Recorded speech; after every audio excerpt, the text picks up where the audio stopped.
Hey, yo, movie soundtracks don't mean ish no more. What up, though? I'm J Hard, writer, culture critic, and I gotta tell you, I used to judge crackheads until I tried to go a day wild sugar. I caught the shakes. Yeah, you name me right now a movie soundtrack in the past 5 years that really gave you a feeling or had some sort of significance. And hold your breath while you do it. I'll wait. Okay, no, don't hold your breath, because then you will die. I promise you. Movie soundtracks back in the day used to actually be the soundtrack of our lives. Some of the movie soundtracks, you can make an argument, they were actually better than the movie, but the best movie soundtracks are the ones where you could hear the song and you can remember the scene and it gave you something because of how you were following the movie and the story as it went. Now, look, there's a few I can name off the top of my head. The first one, Set It Off. When Cleo died. Look, Set It Off soundtrack off top had Brandy, it had Queen Latifah, and it had Bone Thugs-n-Harmony and a few other people on that soundtrack. But there was nothing like when Cleo was getting shot up by them cops and she was holding on for dear life and you hear day after day. Man, listen, you can hear a pin drop inside that movie theater. And that was Lori Perry, and the song was called Up Against the Wind.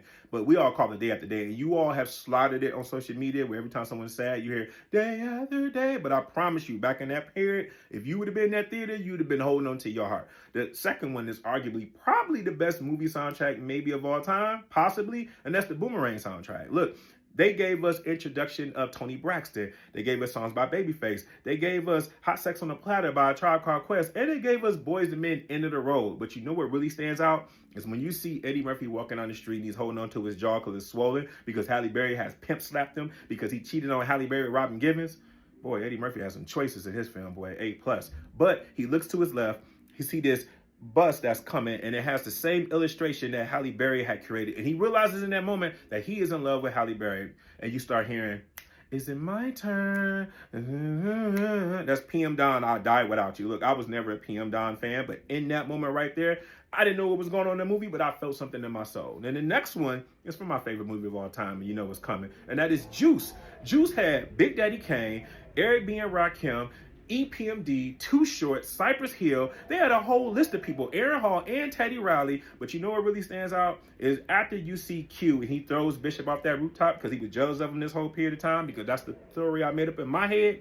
But when he's walking and that crowd kind of splits and that guy says to Omar Epps, hey, yo, you got the juice now. And he shakes his head and the light starts dimming and the credits start rolling and you start hearing doom, da doom, doom, doom, doom, da doom, doom. Doom, doom, da doom, boom, doom, doom. That is Naughty by Nature Uptown Anthem. If you don't want to be there in that moment, then I can't help you. You are a soulless robot. But that's my point, is that movie soundtracks used to actually give us something. You tell me, what's a movie soundtrack that you can think of when you can remember the song and the scene and it really gave you something?